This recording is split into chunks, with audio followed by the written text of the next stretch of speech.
Hello जी, क्या हाल है आप सबके। आपका फिर से स्वागत है हमारे इस चैनल पे। आज मैं आपके लिए लेके आया हूँ शेवरलेट की सेल। आज हम देखेंगे इस कार की हमारी जो टेल लाइट्स होती है उसको कैसे चेंज किया जाए, और जो सारे बल्ब वगैरह के कनेक्शन वगैरह रहते हैं, बल्ब वगैरह होते हैं उसके खराब हो जाते हैं, तो उसको कैसे चेंज किया जाए, उसका प्रॉपर प्रोसेस क्या चेंज करने का, और उसके जो अंदर के बल्ब वगैरह होते हैं वो फ्यूज हो जाते हैं, उसकी फिटिंग क्या रहेगी, वो चेंज कैसे करते हैं, हम सारा कवर करेंगे इस वीडियो में। तो फटाफट से वीडियो को शुरू करते हैं। हमारे पुराने टेल लैंप्स कुछ ऐसे की कंडीशन में बिल्कुल टूट चुके हैं और इनमें पानी भी जाता है। पानी जाने की वजह से इसके अंदर के जो बल्ब वगैरह वो हमारे फ्यूज हो गए हैं, ख़राब हो गए हैं, यहाँ तक कि उसने अंदर के जो हमारे कपलर्स होते हैं वो भी ख़राब कर दिए हैं। तो ये जो पुराना वाला टेल लैंप है इसको हमने चेंज कैसे करना है, इसकी कंडीशन बिल्कुल ख़राब है, हम रिपेयर भी नहीं करा सकते। तो सबसे पहली चीज़ हमने हमारा बूट ओपन कर लेना है एंड इसके साइड पे हमने लॉक्स देखने अपनी कार में कि इसके लॉक्स कहाँ दिए गए हैं। हमारी शेवरलेट की सेल है, इसमें देखो जैसे साइड पे हमारा एक स्क्रू लगा हुआ है जो ये पूरा हमारा कवर कारपेट रोक रहा है। स्क्रू को हमने ओपन करना है सबसे पहले, और ये जो बीडिंग में हमारा कारपेट फंसा होता है इसको निकाल लेना है। सारी कार्स का सेम रहता है, ये हमारे साइड पे कोई ना कोई लॉक होता है एंड पीछे हमारा ये कारपेट हट जाता है। देन इसके बाद हमारी लाइट्स के जो हमारे स्क्रूज होते हैं, जो बोल्ट जिसको कहते हैं हम, वो लगे होते हैं। हमने वो देखने कितने लगे। हमारी ये शेवरलेट की सेल है, इसमें हमारे 3 बोल्ट्स हैं और 1 लॉक है। 10 नंबर की जो होती है हमारी कार की टूल किट में होती है, स्कूटी की टूल किट में होती है, उस सब में मिल जाती है। बस उससे हमने इसको लूज़ कर लेना और हमारे जो ये बोल्ट्स हैं इनको निकाल लेना। तीनों हमारे बोल्ट्स निकल जाएंगे और लॉक हमारा बाहर पुल करके निकलेगा। देन हमारे पास आता है कपलर, लाइट का जो मेन कपलर है। इसको भी मेन कपलर का क्या करना हमने, ये कैसे निकलता। तो पहले हम सारे बोल्ट्स अनलॉक कर लेंगे, सारे एक बार बोल्ट्स निकल जाए। फिर ये जो हमारा कपलर है इसके यहाँ पे लॉक लगा होता है बीच में, ये लॉक हमने बस प्रेस करना है एंड अपना जो कपलर है उसको बाहर की तरफ पुल आउट करना है। ये हमारा कपलर जो है निकल जाएगा इजीली। कुछ ऐसे ऐसे सारी कार्स के लिए सेम रहेगा। बस ये हमारा लॉक हमने दबाया और कपलर हमारा आ गया बाहर। अब बाहर वाली साइड से जो कपलर है हमारी लाइट के, हमने वो देखने कैसे जाएंगे। पहले हम पूरी लाइट के हमने निकाल ली। अब ये लाइट को हमने पुल करना है अपनी तरफ को, पीछे की तरफ लॉक है, हमने यहाँ से पुल किया एंड हमारी लाइट आ गई हमारे हाथ में बाहर। तो लाइट के बस 3 बोल्ट्स एंड 1 लॉक। देन हमारा ये जो वायरिंग कपलर है इसको हमने निकाल लेना।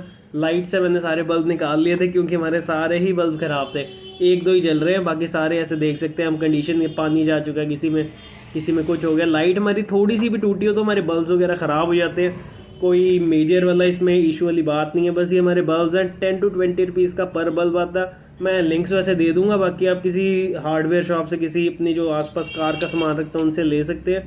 बस इसकी फिटिंग सिंपल होती है, हमने बस लगाना है एंड हल्का सा ट्विस्ट करना, हमारे लग जाएंगे बल्ब। हमारे ये छोटे छोटे से बल्ब होते हैं और ये चेंज करना घर पे कोई बहुत बड़ा टास्क नहीं है।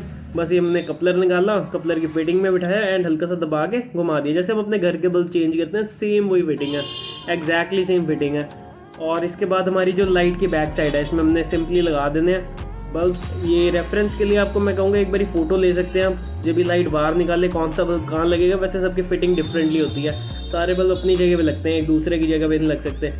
तो उसके बाद जो हमारा वायरिंग का कपलर, हार्नेस वगैरह सारा हमने वापस अपनी जगह पे लगा देना और इसको इसकी जगह पे वापसी हमने दबा के लगा देना, ताकि कोई पानी वगैरह की लीकेज वगैरह भी अगर होए कभी फ्यूचर में तो हमारी ट्रंक के अंदर पानी वगैरह ना आए पीछे की साइड पे। बस इसको दबा देना और हमारा लग जाएगा। अब सिंपल ये टास्क बहुत ज़्यादा ज़रूरी है, लॉक फंसाना बहुत ज़्यादा इंपॉर्टेंट है। अलग गलत जगह लॉक फंसा के जोर लगाओगे लॉक टूट जाएगा, आपकी लाइट डैमेज हो सकती है। इसलिए बस हल्का सा हमने लॉक देखना किस जगह जा रहा है एंड उसको दबा देना, बस हमारी लाइट की फिटिंग बैठ जाएगी। देन हमने करना बस यही है, एक बार दबा के चेक कर लेना प्रॉपर बैठ गई हमारी लाइट। उसके बाद पीछे इसके जो हमारे बोल्ट्स हैं वो टाइट कर लेने हैं। और ये मेन चीज़ है, ये जो मेन कपलर है हमारा, बहुत सारे लोग लगाना ही भूल जाते हैं, ये लगाना ज़रूर है हमने वापस। और गाइस रिजल्ट्स आपके सामने ही हैं।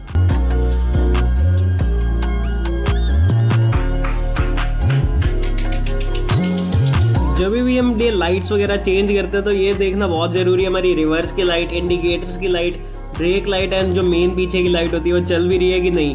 तो गाइस एक बार ये आप ज़रूर चेक करना लगा के हमारी लाइट सारी वर्किंग है कि नहीं।